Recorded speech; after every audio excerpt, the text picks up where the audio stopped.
Muchas gracias a todos por venir a la charla. Quiero decir que venir a Plense para mí es un poquito especial y voy a intentar decir por qué. Básicamente, como podéis ver, pues soy veterano en el equipo de Cacarraldo y bueno, y quería dar, bueno, todo esto de aquí, de venir aquí, pues ha sido gracias a Paolo, que nos puso en contacto con el alcalde, que nos ha atendido magníficamente bien y gracias a eso pues estamos aquí. También pues que jugar aquí, pues ahora cumplen 40 años de este equipo de rugby en un pueblecito tan pequeño como Plencia, pues es algo históricamente increíble. También pues hay muy buena gente con los que pues bueno, nos divertimos a través del rugby, socializamos a través del rugby, gente magnífica, buenos amigos de verdad y de buen corazón. Y alguien que se fue, pues fue Xavier, que hace poquito se fue en el equipo y fue una gran pérdida, por lo menos personalmente para mí. Entonces, dicho esto, os voy a hablar un poquito de lo que hacemos en el Hospital de Cruces. Entonces, somos un grupo dentro de Biocruces y nos dedicamos a estudiar un poco cómo a nivel de imagen, cuando hacemos resonancia magnética de un cerebro, desde que somos pequeñitos hasta que somos adultos o muy mayores, cómo cambia esa morfología. Yo voy a contar aquí lo que, básicamente, cómo cambia. Entonces, esto es una máquina de resonancia magnética, no sé si sabéis lo que es, pero es un imán muy grande. Entonces, este imán muy grande puede atraer propiedades que son atraíbles por un imán que se llaman paramagnéticas. ¿Y cuál es esa propiedad paramagnética que podemos ver? Son los iones de hidrógeno que tiene el agua. El cuerpo está lleno de agua y esos protones de hidrógeno los podemos ver en el resonador. A partir de esos protones podemos construir imágenes. Esto es una típica imagen de resonancia magnética que se llama estructural y aquí te permite ver pues toda la morfología. Entonces lo que es gris son neuronas, lo que es blanco son como los cables que conectan las zonas de las neuronas. Se llama materia blanca o materia gris. Tú puedes tener pérdidas en materia blanca, pérdidas en materia gris y son diferentes.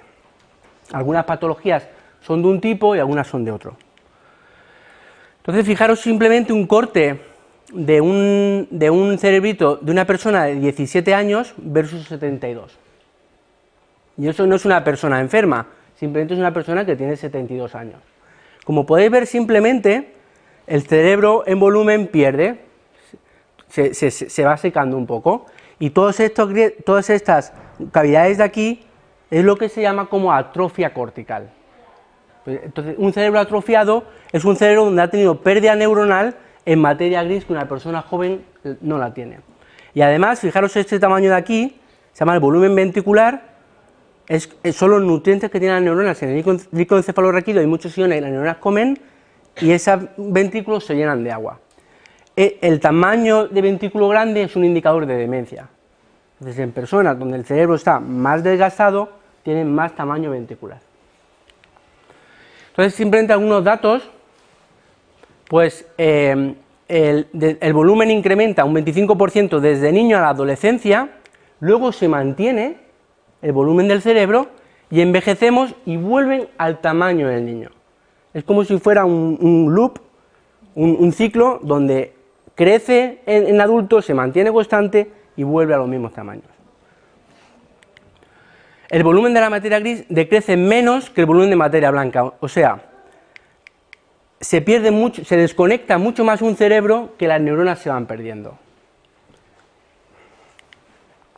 Algunas estructuras decrecen más el volumen que otras, por ejemplo, el hipocampo es una estructura donde pierde mucho volumen. Como ha dicho muy bien Juanma, el hipocampo es donde se procesa principalmente la memoria. Entonces, la pérdida de memoria asociada al envejecimiento es muy natural porque nuestro hipocampo se va atrofiando. O zonas prefrontales, son zonas de acá, son zonas que controlan control ejecutivo, impulsividad, la gente se vuelve más impulsiva. Esa es esa atrofia en el prefrontal. O parietales, que son zonas más sensorimotoras, entonces, el volumen ventricular, en cambio, aumenta, que es lo que os he dicho antes. Entonces, fijaros, nosotros podemos ver en un resonador, una persona dentro del resonador, podemos ver cuáles son las diferentes conexiones que tiene ese cerebro desde unas zonas a otras. Y las podemos plotear, y podemos ver aquí, por ejemplo, esta es la vía que se llama anterior talámica, o posterior talámica, o córtico-espinal. Este es un tracto muy importante que viene de toda la médula, y por ejemplo una lesión allá puede dejar lesiones motoras en un sujeto. Entonces son como las autopistas del cerebro, y las podemos ver de forma no invasiva en un sujeto. Entonces, diferentes patologías, pues según a qué, digamos, autopista le afecte, va a desconectar esas zonas y va a tener una patología que desencadena de ese tipo de atrofia. ¿Vale? Eso un poco en general. Y nosotros podemos ver ese tipo de tractos, que se llaman. Por otro lado, también en un resonador de forma no invasiva, podemos ver cómo el oxígeno en sangre cambia en una zonita del cerebro. ¿Eso por qué es importante? Una zona en el cerebro que hace algo va a demandar oxígeno. Esa demanda de oxígeno, si no llega el oxígeno, no lo va a poder hacer. Entonces, ¿cómo fluctúa el oxígeno? Aquí, digamos, esta zona está consumiendo mucho, aquí está consumiendo poco, consumiendo mucho, etcétera. Entonces, zonas, digamos, que se van atrofiando también funcionalmente, pues van a tener niveles de oxigenación menores. ¿Vale? Entonces, en definitiva, este es mi estudiante Asier dentro del resonador. Estando en el resonador podemos ver zonas que su oxigenación varía y que zonas que tienen una oxigenación parecida, que participan haciendo algo, o zonas que están conectadas mediante carreteras. Y esto se llama lo que se llama conectividad funcional y eso conectividad estructural. ¿Vale? Entonces, en definitiva, podemos ver o bien cómo las carreteras del cerebro están, o cómo su función, que podría ser coches circulando por las carreteras. Algunas patologías son más que así, por ejemplo, la epilepsia es una disfunción que luego ocasiona pérdidas en la estructura. Las neurodegeneraciones clásicas son las conexiones las que se van debilitando y luego tienen una influencia en la función. Entonces, aunque podemos pensar que son independientes, si no hay carretera no puede haber coches, y si hay muchos coches, pues puede que también esto se vaya debilitando. ¿Vale? Entonces, hablar de envejecimiento es un problema multisistémico y complejo, es multidimensional, en el sentido de que envejecer, pues tenemos cómo la estructura del cerebro cambia, como os he estado contando, en materia blanca, en materia gris, la vasculación, la oxigenación, la dinámica. Cómo esto cambie va a influenciar la cognición, obviamente. Si tengo un circuito que hace memoria y esa estructura de memoria se pierde, pues yo voy a perder memoria. Entonces, en la cognición, pues hay diferentes facetas que ahora Bego va a comentar, que también se pierden debido al envejecimiento. Luego hay otros factores, que es un poco pues el cómo la actividad funcional que yo tenga o que no tenga, y luego factores que cada vez son más importantes, que durante mucho tiempo no se les presta mucha atención, pero son todos los factores, digamos, que van con nuestras formas de vida, y eso también va a afectar al envejecimiento. Entonces, envejecer es un poco de todo, el cerebro cambia, nuestros hábitos pueden empeorarlo o no, y hay una cognición asociada. Entonces, para que sepáis un poco una cosa, en general, casi todas las funciones y casi toda la estructura cerebral, estos son años, desde que tenemos 8 años o 78 años, en general, todo tiene esta forma. Entonces, en general, un niño de 8 años va a empezar a conectar todo más, va a llegar a una edad óptima de 20 años, va a haber todo un plató hasta los 40 o 50, y luego otra vez nos volvemos a hacer niños. Y ese patrón de crecimiento se da a nivel estructural y a nivel funcional, y esto es un poco lo general. Entonces, nuestras mejores, digamos, morfologías cerebrales, pues son en las edades de 20 a 40 o 50. Entonces, voy a contar algo que hemos hecho nosotros en el laboratorio, en Baracaldo, y lo hemos publicado en una revista que es bastante buena en neuroimágenes, la revista mejor que hay. Yo voy a comentar un poco lo que nosotros hemos hecho. Entonces, la pregunta inicial que nos hicimos fue, ok, una persona en el resonador, mirando cómo su cerebro está, ¿puedo saber la edad que tiene? Eso es una pregunta inversa, pero es para entender qué circuitos son los de la edad. Si yo soy capaz de saber la edad que tiene, podré saber qué desencadena ese envejecimiento. Entonces, la respuesta, podéis ver, esto es la edad que tiene de verdad, la del pasaporte, y esa es la edad que tiene el cerebro. Entonces, podemos ver cómo en general, mirando al cerebro, podemos predecir la edad, y solamente nos equivocamos en 5 años, en rangos desde los 10 hasta los 82. O sea, una persona de resonador, por su morfología, la edad la conocemos. Entonces, la morfología y la conectividad del cerebro es un marcador del envejecimiento.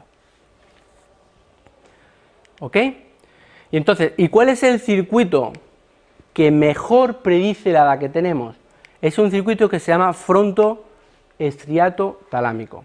Entonces, es un circuito que tiene un poco de tálamo, se va al estriato, que son ganglios basales, son estructuras muy internas, y al frontal. Se crea como un loop. El tálamo es un hub, o sea, toda la información visual, auditiva, sensorial, se conecta en un hub y luego se distribuye al resto del cerebro. Ese hub sería el tálamo, y tenemos ganglios basales, ahora diremos lo que son, y estructuras frontales. Entonces, este circuito controla el funcionamiento motor, cognitivo y de comportamiento. ¿Eso qué significa? Que por el hecho de envejecer sanamente, simplemente por pasar los años, voy a tener una disfunción en estos comportamientos, a nivel motor, cognitivo y de comportamiento. También dopamina, es un neurotransmisor, en el cerebro hay un montón de drogas que de forma natural se generan y se transmiten y se comunican. Dopamina controla motivación y recompensa. Los circuitos de recompensa es eso de si lo hago, pues voy a conseguir esto, y eso me motiva. Pues de forma natural, por el hecho de envejecer, pues vamos a tener una desregulación en esta dopamina. Y también en la serotonina, controla emociones, estados de ánimo, son depresiones, son muchas cosas asociadas al propio envejecimiento. Y también controla la función ejecutiva, que es la función cognitivamente la más importante, la que más diferencia a los humanos respecto a otras especies, y es, por ejemplo, elegir y percibir la información importante, que es relevante. Estoy hablando, pero estoy mirando el móvil, y al final el saber la información relevante, dejando otras que no lo son. Memoria de trabajo es poder memorizar cositas a poco tiempo, un número de teléfono, o planificación, organización, poder planificar diferentes tareas para conseguir algo mayor. Control cognitivo, ahora vengo a hablar mucho más de eso, no quiero entrar en eso. Toma de decisiones, poder tomar una decisión adecuada o nunca tomarla, etcétera. Entonces, por el hecho de envejecer, ese circuito, que es el mejor predictor de la edad, se desconecta de forma natural, más que otras partes del cerebro. Por el hecho de desconectarse, tenemos toda una cascada, pues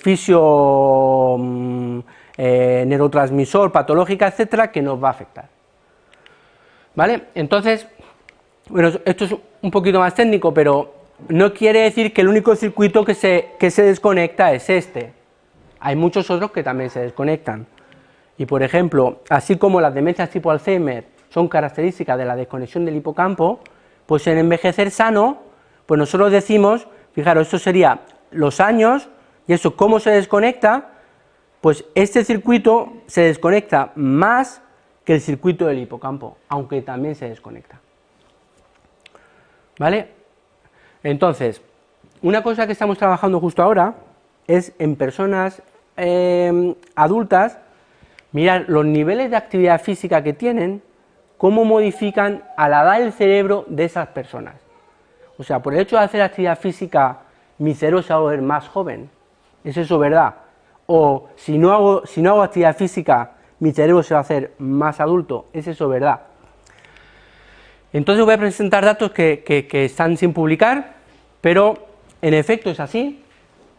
En una persona con una alta actividad física, podemos ver que sus cerebros pueden ser más jóvenes de lo que son, en el orden de 2, 3 años, 4 años, y en personas sedentarias podemos ver incrementos de la edad de su cerebro de hasta 5 años.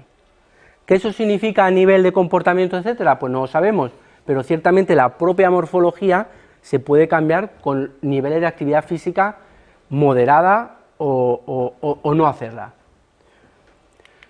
Eso sería un poco agradecimiento a Ikerbas, que me paga, y agradecimiento a las agencias que también nos pagan para poder hacer investigación, y a todos vosotros por venir. Si tenéis alguna duda, ahí tenéis mi email y podéis preguntar o lo que sea. Muchas gracias.